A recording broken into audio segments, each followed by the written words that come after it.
we have getting started, and he hates that I put him on first, but he's such a good opener. So, he's a cynic, he's a skeptic, he's funny, he's powerful in terms of his delivery, and punchy, and he mixes the comic with the kind of like hard-hitting stuff, so you kind of never really know what you're getting with it. And it is my absolute pleasure to introduce Nick Goodall to the stage, everyone.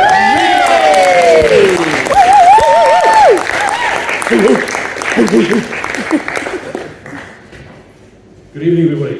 Good evening. No, that's the formalities over and done with. Look, this first poem is it's about that memory many people have of being at school and really enjoying creating something, and somebody says you're not really that good at it, so maybe you should, go and play with the Lego instead. Just not doing that. I am not a painter. A real painter said I ain't. My technique is not so refined, yet all the same I paint. I am not a writer. A real writer told me that, but I put down so many words they come to me like chat. I am not a dancer. A real dancer mocked my pose, but I move to the rhythm though, and I feel it in my toes. I am not an artist. A real artist makes real art. It's not for me to self-label and put horse before the cart. I am not a poet. A painter told me so. I do not have a self-published book coming out and my poems rhyme. I am, though, quite contented because I do not give a fuck. Doesn't mean that I'm a fucker, but I have been known to tease people with a last line that doesn't scam me.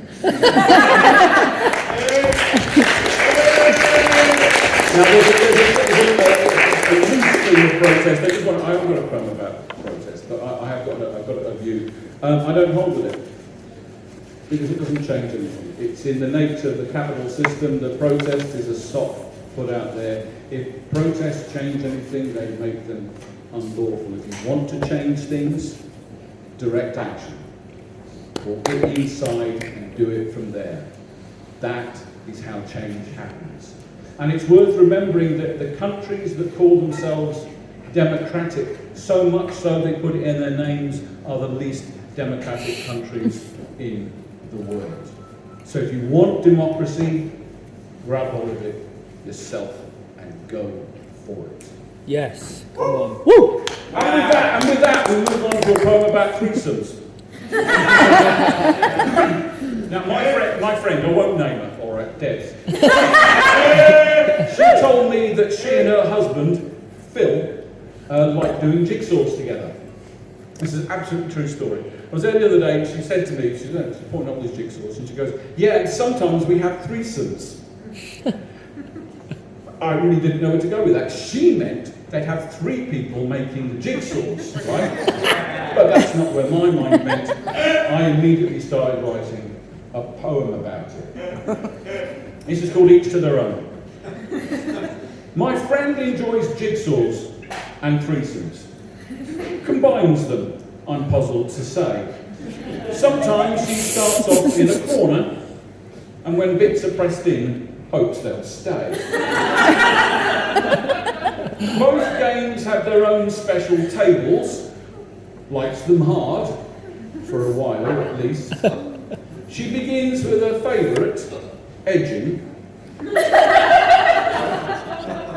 and the sky when her friend Sky's a beast. Keep up. Doesn't help when the pieces are half cut, like the couple she met in the pub. Can I find what I need, she will wonder. Is there any point? There's the rub.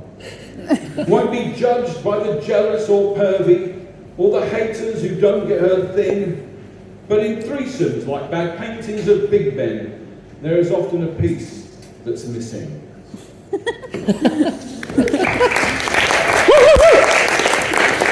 me, poetry can help us remember things we've forgotten. Sometimes the funny ones can help us forget, but sometimes they can show us something we don't yet know. Now, I had a bit of news on Saturday, and so this is in that latter category. I'm going to give you a poem about something I'm pretty sure none of you can relate to, but one day may. I'm going to become a grandfather. Hey. There you go. So inevitably I wrote a sonnet about it. This is called Look Inside. The square white box on the table was set. Assumed birthday cake, her love standing near. All but two would make an incorrect bet. Inside was for someone yet to appear.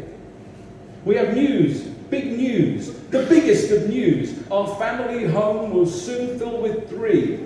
Bitten our lips, now your time that you choose. What do you want to be called? How about Granny? Confusing words swirled over the icing, though we hoped we did not see this coming. Gasps as we read and reread Joy Rising, then suggested daft names as it sank in. Is the child boy or girl or a no-noun? God's greatest gift to this husband and wife. We shall see for ourselves come the autumn. Welcome, child. You're the meaning of life. Oh, yeah. Beautiful. All right, now, our host always bills me as this. He goes, his most famous poem is the St. Pancras Prayer. So I have to do it for legal reasons. Yeah. Now, you all know the words to this.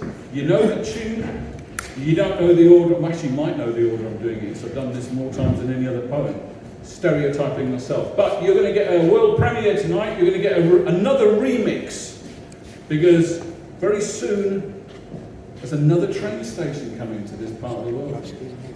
So this is the St. Pancras Prayer, the Thanet Parkway.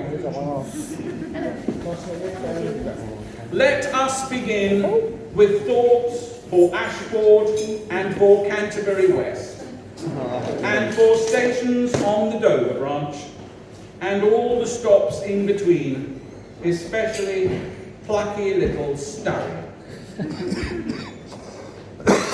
From Stratford International to travel through her day, high speed via Faversham be thy name.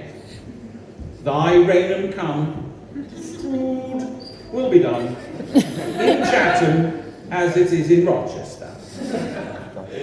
Give us this day our sitting born, and forgive us our Westgate, as we forgive those who Birchington on sea against us.